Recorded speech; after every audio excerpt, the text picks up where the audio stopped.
Hello student, मैं आपका भाई दीपक। आप देख रहे हैं डी के सर क्लासेस 7.1। दोस्तों, हम लोग की जो प्रश्नावली चल रही है 8.1 चल रही है, और जो इसका उदाहरण हम लोग पढ़ रहे हैं 5वां वाला, ठीक है। और ये एग्जाम की दृष्टि से मोस्ट इम्पोर्टेंट है। आप देखेंगे जितने भी टॉपर होते हैं, जितने पढ़ने वाले बच्चे होते हैं, एक चीज उनके अंदर बहुत अच्छा गुण होता है। क्या? कि उस जो सवाल को समझाया जाता है उनका पूरा फोकस कहाँ पे होता है, तो पूरा फोकस जो होता है उनका तो सवाल पे होता है। और एक एक चीज को बारीक से समझते हुए चलो, ठीक है, और सब कुछ आपको क्लियर हो जाएगा। तो चलिए, हमारा प्रश्न है कि त्रिभुज ओ पी क्यू में जिसका कोण पी समकोण है, और कह रहा है कि ओ पी बराबर 7 सेंटीमीटर है, और कह रहा है ओ की पी क्यू बराबर 1 सेंटीमीटर है। तो कह रहा है साइन क्यू और कास क्यू का मान ज्ञात कीजिए। तो चलिए इस सवाल को देखिए हल कैसे करेंगे हम लोग। तो सबसे पहले हम लोग क्या करेंगे, तो एक समकोण त्रिभुज बनाएंगे। क्या बनाएंगे? एक समकोण त्रिभुज बना लीजिए, ठीक है। और कह रहा है कि P समकोण है, तो जब समकोण की बात कर रहा है तो 90 डिग्री के पास किसको बैठाओगे? P को। तो यहाँ पे हम P लिख दिए। अब बारी आ गई O और Q को कहाँ बैठाया जाए। अगर यहाँ आप O लिख रहे हो तो यहाँ पे क्या लिखना पड़ेगा? Q लिखना पड़ेगा। अगर नीचे Q लिखोगे तो ऊपर क्या लिखना पड़ेगा? O लिखना पड़ेगा, ठीक है। तो हमारा समकोण त्रिभुज बन गया। और जैसे जैसे बोला है आप लिखते चल जाओ। कह रहा है कि OP बराबर कितना है? 7 सेंटीमीटर है। तो यहाँ पे आप क्या लिखोगे?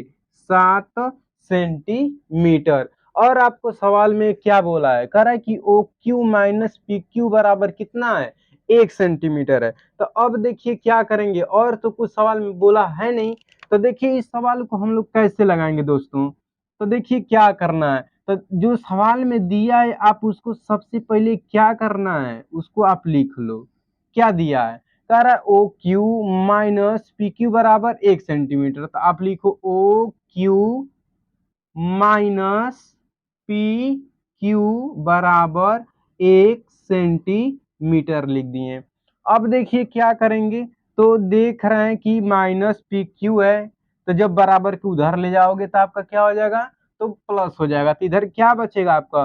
तो ओ क्यू बचेगा। इधर आपका हो जाएगा एक पहले से है, माइनस वाला उधर गया है तो प्लस हो गया है पी क्यू। तो इसको आप नाम दे दो समीकरण नंबर 1, ठीक है।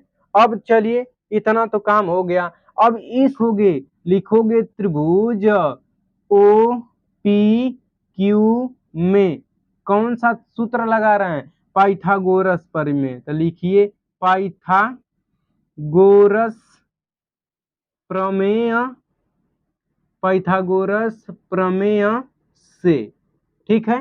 तो चलिए पाइथागोरस प्रमेय क्या होता है? तो होता है कर्ण का स्क्वायर बराबर लंब का स्क्वायर धन आधार का स्क्वायर होता है। तो आप देखिए जो जो पता है, तो आप जो जो पता है उसी की जगह आपको रखना है। तो आप देखिए कर्ण कौन है इसमें, तो कर्ण आपको दिख रहा है ओ क्यू है, तो यहाँ पे आप लिख लो ओ क्यू का स्क्वायर, ठीक है। लंब कौन है? तो पी क्यू आपको दिख रहा है, तो यहाँ पे आप लिखो पी क्यू का स्क्वायर प्लस आधार कौन है? तो आधार है आपका ओपी, बोलो चाहे ओपीओ बोलो, तो आप लिख लीजिए ओपी का स्क्वायर, ठीक है। अब देखिए क्या है, समीकरण 1 से हम लोग क्या करेंगे, मान उठा के इसमें क्या करेंगे, रखेंगे। जहां ओ क्यू लौकेगा वहां पे हम लोग लिखेंगे 1 प्लस पी क्यू। तो हमारा यहीं पे दिख रहा है, तो यहाँ पे हम लोग क्या लिखेंगे, 1 प्लस पी क्यू का क्या कर देंगे, होल स्क्वायर बराबर इधर क्या चल रहा है, पी क्यू का होल स्क्वायर। आप प्लस में ओपी का मान तो दोस्तों पता है कितना है, 7 है, तो यहाँ पे आप 7 रख लो, 7 का स्क्वायर हो गया। आपको होल स्क्वायर का फार्मूला पता है, तो क्या होता है सूत्र ए स्क्वायर। तो पहले कौन आया है, एक आया, तो आप एक का स्क्वायर करो, प्लस बी कौन है, तो जो बाद में आया वो बी है, तो आपका बाद में आया पी क्यू, तो इसका होल स्क्वायर, यानी ए स्क्वायर प्लस बी स्क्वायर। सूत्र में होता है प्लस 2 होता है। ए कितना है आपका, 1 है, और बी कितना है आपका, तो पी क्यू है, ठीक है।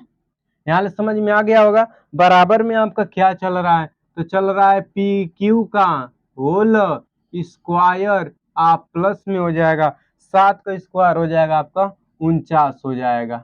ठीक है, तो अब देखिए क्या होगा, तो बस इसको देखिए पी क्यू के होल स्क्वायर से पी क्यू का होल स्क्वायर क्या हो गया, तो कट गया, तो यहाँ बचा क्या, 1 का स्क्वायर आपका 1 हो जाएगा, प्लस 2 का गुणा आप 1 में करोगे 2 होगा, फिर पी क्यू में करोगे तो हो जाएगा 2pq हो जाएगा। अब बराबर में क्या चल रहा है, 49 चल रहा है आपका, तो प्लस 1 को हम लोग क्या करेंगे, बराबर को उधर उठा के ले जाएंगे, तो आपका कितना हो जाएगा, तो इधर बचेगा 2pq बचेगा, इधर आपका हो जाएगा 49 माइनस 1 हो जाएगा। तो अब देखिए क्या होगा दोस्तों, तो इधर बच रहा है 2pq बच रहा है ना। अब देखिए 49 में से आप 1 निकालोगे तो आ जाएगा 48 आ जाएगा आपका। अब देखिए ये गुणा में है, इधर आप भेजोगे तो भाग में हो जाएगा, यहाँ लिखेंगे हम लोग पी क्यू बराबर 48 बटे क्या 2, तो हो जाएगा क्या आपका पी क्यू का जो मान आ रहा है 2 से काटोगे 2 दूना के 4 2 चौको 8, यानी कितना आया 24 सेंटीमीटर। किसका मान आ गया साथियों, तो ये आ गया पी क्यू का। पी क्यू का मान पता चल गया, तो यहाँ पे आप लिख दो कितना आ गया 24 सेंटीमीटर। अब देखिए आपको ओ क्यू का भी तो मान निकालना है, तो क्या करेंगे, जो आपका पी क्यू का मान आया है उसको उठा के कहाँ रख दो, समीकरण 1 में। तो आप लिखिए यहाँ पे, तो लिखिए पी क्यू का मान, पी क्यू का मान समीकरण 1 में रखने पर, ठीक है, तो समीकरण 1 में आप रख रहे हो, समीकरण 1 क्या है आपका ओ क्यू है, ठीक है, बराबर में क्या चल रहा है 1 प्लस चल रहा है, पी क्यू का मान साथियों कितना निकाले 24, तो यहाँ पे आप 24 रख लो, तो हो जाएगा आपको क्या ओ क्यू का जो मान आएगा साथियों 24 में 1 जोड़ोगे तो कितना आएगा 25, किसमें सेंटीमीटर। तो आपका यह भी तो मान निकल गया, कण जो है कितना है 25 सेंटीमीटर है। अब आपसे सवाल में क्या पूछा गया है, तो अब आपसे सवाल में क्या पूछा गया उसको ध्यान दीजिए। तो सवाल में पूछा गया है कि साइन क्यू और कास क्यू का मान बताना है, तो देखिए यहाँ पे लिखिए साइन आप क्यू लिखो, होता क्या है लंब बटे कोण होता है, ठीक है।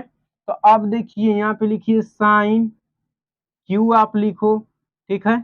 अब देखो हम आपको शुरू फर्स्ट वीडियो में बताए थे कि जिस कोण के सापेक्ष बात चलती है उसके सामने वाली भुजा क्या होती है, लंब होती है। तो देखिए किसकी बात कर रहा है, क्यू ने, तो यही ना कोण है, तो क्यू के सामने वाली भुजा क्या कहलाएगी, लंब। तो इसमें लंब कौन है 7 है, तो यहाँ पे आप 7 लिखो, और कोण आपका कितना है तो 25 है, तो यहाँ पे आप नीचे क्या लिख दो 25 लिख दो। एक तो आंसर ये आपका ए वाला हो गया, ठीक है, एक तो आंसर ही आ गया आपका। आगे देखिए उसी तरह आपसे किसका मान पूछा गया है, कास क्यू का मान पूछा गया है, तो हो जाएगा कास क्यू बराबर क्या याद किए कास थीटा बराबर याद किए आधार बटे होता है कोण, तो यहाँ पे आप लिखिए कास क्यू, ठीक है। तो आधार कौन होगा, जब ये लंब हो गया तो है क्या है, साधारण सी बात है, ये आधार है, तो यहाँ पे क्या लिखोगे आधार के लगे आप लिखोगे कितना, तो आए आपका 24, कोण कितना है तो 25 है। एक आपका आंसर ई हो गया, ठीक है। तो दोस्तों अगर वीडियो आपको अच्छा लगा हो तो चैनल को सब्सक्राइब और लाइक करना ना भूलें। Thank you.